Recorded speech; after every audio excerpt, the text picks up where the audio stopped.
Good morning, I'm Johnny Scoville, and this is Chase the Heat.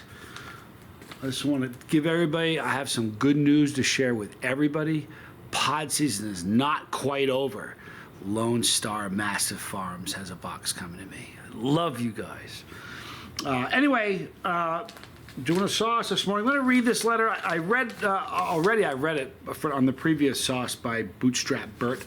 But you know what? I want to read the whole letter again in case you didn't see the first one. This is the Hooch Ghost Pepper and Carolina Reaper Sauce by Bootstrap Burt. All right. Hi, Johnny. My name is Justin, owner of Bootstrap Burt's Hot Sauce based out of Virginia Beach, Virginia. I messaged you last month. When was this written? I don't have the date on this, but it's a while ago. You see, I got this before pepper season, but I wasn't here when I was in Fort Mill when it arrived.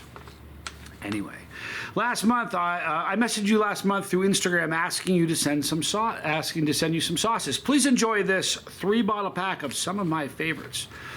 I know they won't be all be up to your insane heat level, but I hope you flavor-wise you can enjoy them. The kiwi habanero is my personal favorite. It was devastatingly good. That's no joke, Justin. If you're like me, you can enjoy a good burger with a unique heat on it. It really is a very, very delicious sauce. The Hooch is a sauce that is more in your realm. Actually, you know what? I'm typecast as the guy that only likes stuff if it's melting his face. Okay. It's a combination of ghost pepper and Carolina Reaper that has become the staple of my product line. It doesn't hit initially and slowly builds up to an amazing burn that sits. It's the most fun I have when working shows and events because it tricks people's minds into thinking that they handled it, only to be then introduced with some stone cold face of its potential. So I hope you enjoy the sauces. I like a sauce that tricks you like that. You know, there's a pepper that did that, and all the peppers I've eaten on this channel. Anybody remember what it is? I'll keep reading. I'll tell you what that pepper is in just a minute. As a side note, I've done the Tube of Terror challenge. I can't speak. I've done the Tube of Terror challenge myself. Justin, you're a savage.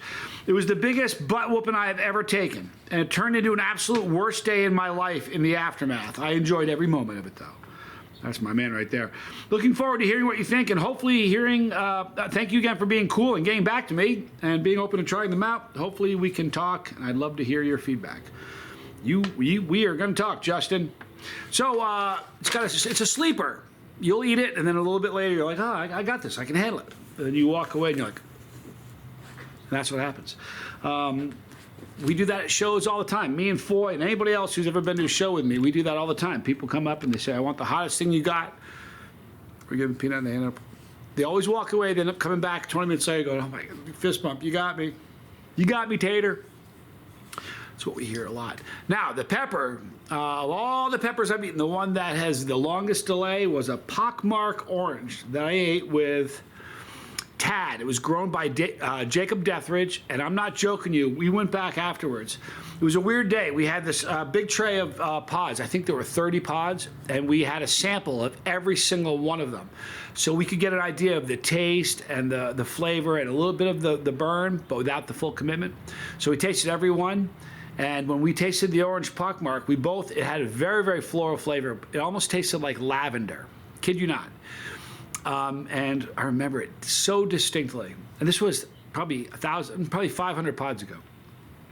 Anyway, we both tasted. It was super floral and lavender and beautiful. Just a very, very good taste. And then, but we both looked at each other. It was like, man, there's no heat at all. He's like, man, I don't either. And then it started to kick in. Well, we went back. We were shocked by it. So we went back and we timed it. So, okay, we just ate it now. We timed it to see how long it took the burn to get in. It took 60 seconds for the burn to hit. Because I remember he's like, oh my God, I'm starting to burn. I'm like, wow, I am too. The most delayed burn, it makes a ghost pepper seem like a reaper. It's so slow to build. And that's what he's working with this, and I dig that. All right, people. By the way, do you know Bootstrap boots? It's the pirate. It's a pirate angle. You got to get that right. Dead men tell no tales. That's what it says on the label. Heaven, you fool. Did you ever hear of any pirates going there? Give me hell, it's a merrier place, said Bootstrap Burt. It's pretty rugged. Yar, he's a pirate. Anyway, and you can obviously tell the pirate motif with the skeleton sitting on top of the barrels. And usually they'd be drinking rum. They're drinking hot sauce. All right, so let me tell you the ingredients on this bad boy. The ingredients are distilled vinegar, water, roasted Carolina Reaper peppers, roasted ghost peppers, Vidalia onion, great onion, tomatillos, garlic, brown sugar, olive oil, and spices. Now, I dig olive oil. I guess I'm a broken record. I say it. You can't even use that expression anymore, can you? Probably not. I repeat myself a lot. I just do. It's one of the things. It's a trait. I really like olive oil in sauces. It does something to the texture, and it really adds a wonderful flavor to it. However, it doesn't work in all hot sauces. Foy and I, David Foy, my sauce partner, we've done a bunch of different sauces with olive oil. It didn't, it either works or it doesn't. It's kind of interesting. All right, here's the consistency. I don't know if you guys can see that. You kind of can.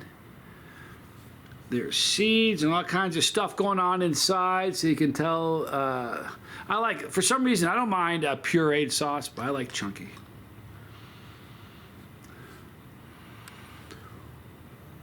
Wow.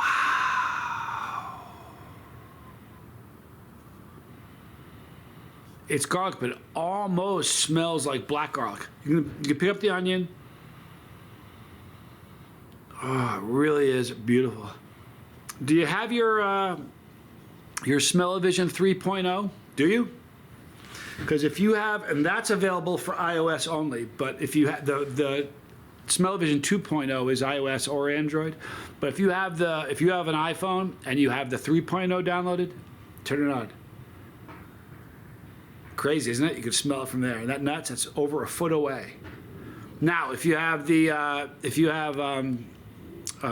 Smell-O-Vision 2.0, turn that on. Now. There you go. How about that? Isn't that something? Now, if you only have the regular Smell-O-Vision, the original, smell that.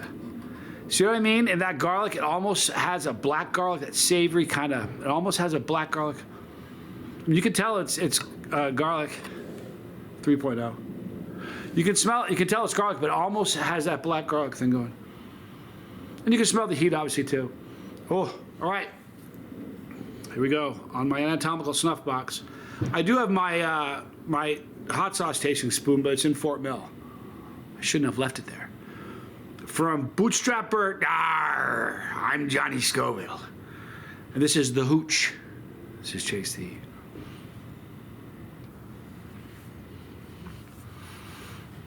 Oh, you know what?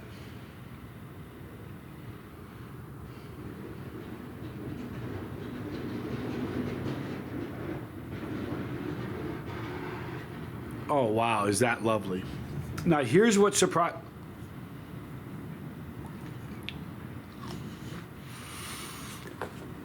Here's what's different about this. I'm a dummy. I read brown sugar when I read you the ingredients, but I wasn't thinking brown sugar. So I tasted it. I was just surprised by this beautiful sweetness that I wasn't expecting because I wasn't thinking when I read. You pick up the pepper is definitely right up front.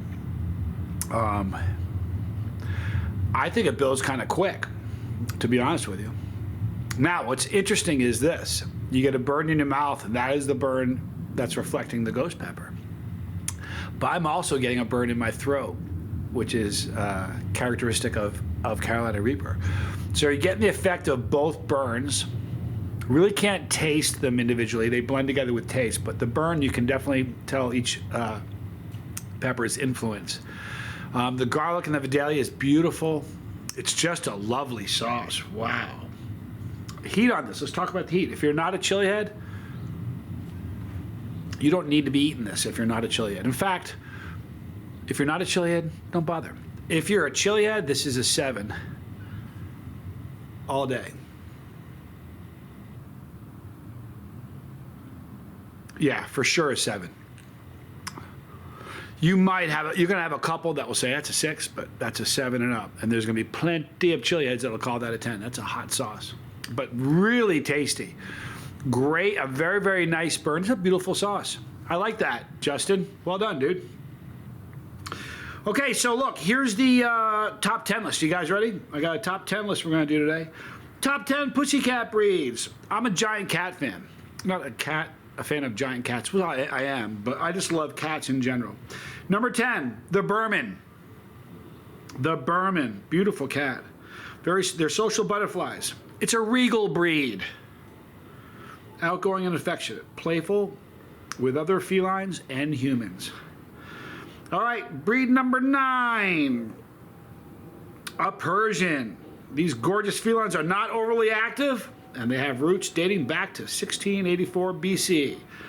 The Persians have a slow and steady nature that make them perfect lounging couch cats. Number 8, you know, by the way, do you know how many cat breeds there are? I'll tell you as soon as this is done. See, put your guess in there, and don't cheat. Come on. All right, number 8, Burmese pussycats. Burmese, whether they're watching over the neighborhood from a window perch, or playing their favorite toy, they're an engaging breed that enjoys being active. They're very loving pets. I love cats. All right, number 7 is your Siamese cat. They're Trip. They're beautiful looking, but they have funny personalities. These pretty eastern cats are known for having unique coating patterns that frequently change as each animal ages due to genetic mutation known as Himalayan gene. Most kittens are born with a cream white coat that evolves gradually darker points across their ears, face, paws, and tails. Very vocal. Love getting attention. Love lots of affection.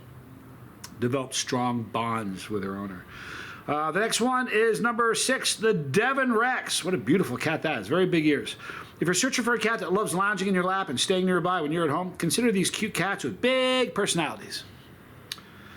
Large ears, triangular face. I don't know if you guys can see that. You probably can't. I don't think I'll be able to show you. I'd hold it up, but you won't be able to see it, and I'll look like an idiot. All right, number 5, it's your Maine Coon cat. These are known as gentle giants. Despite their large stature, athletic body, and keen hunting skills, they're highly coveted cats that come with a hefty price tag. Pure breeds go for a couple grand or more. Beautiful animal, for real. Number 4 would be your Ragdoll. Another beautiful cat. Easygoing, affectionate, social felines make great housemates for adults and families with children. By the way, one that did make the list, I'm going to tell you right now, it did not make the list, but it's worthy of a honorable mention, is the Norwegian forest cat. Beautiful cat. Kind of like a Maine Coon, but a little smaller. Just a little smaller. Sammy, David Foyt's son. Hi, Sammy, if you see this. Sammy's got a Norwegian forest cat named Mango. And Mango's funny because every time I'd go to their house, she'd come up to me and rub against my leg. If I put my hand down, she'll rub against my hand. Then she'll realize what she's doing. Oh, wait, you're a human. Then she'll bite me and hook me. She cut me twice. And it wasn't like I was instigating at all. What a funny cat. Number 3 is the American Shorthair. Gorgeous cats. Shorthairs are the most common cat you'll find in the United States. They are often referred to as house cats and thrive in a variety of homes and families. They're very social and adaptive.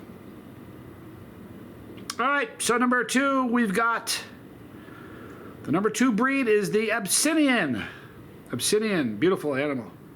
From Southeast Asia and Ethiopia, formerly known as the Abyssinia. All right, the number 1 cat breed in the United States of America would be your Scottish Fold. What a beautiful animal, real small, cute ears. They're known for their very small, cute ears that fold forward due to a unique genetic trait. Makes them look like they're down like that. All right, we're going to wrap it up right now. I'll join you guys tonight. Please join me after the burn. I have Andrew Jacobson from Hurtberry Farm. It's going to be a great interview. Well, I'll save it for the interview. Don't miss this. 5 o'clock today. 5 o'clock. I think it's a 5:05. It might be 5:05 today on Chase the Heat. In the description box, you're going to see a link for Justin from Bootstrap Burt. Great sauces. Please check them out. We've reviewed all 3 of them. They're all very, very good. So please check them out. In the description box, you're going to see my son, Johnny Scoble Jr., and the Lifeboat. Please check them out. Up on top, Pepperology. There's Dan Quayle. Pepperology and all the vicious challenges I've done. Most cramp-inducing challenges. Thanks for hanging out with me. I love you guys. I'm Johnny Scoville, and this is Chase the Heat.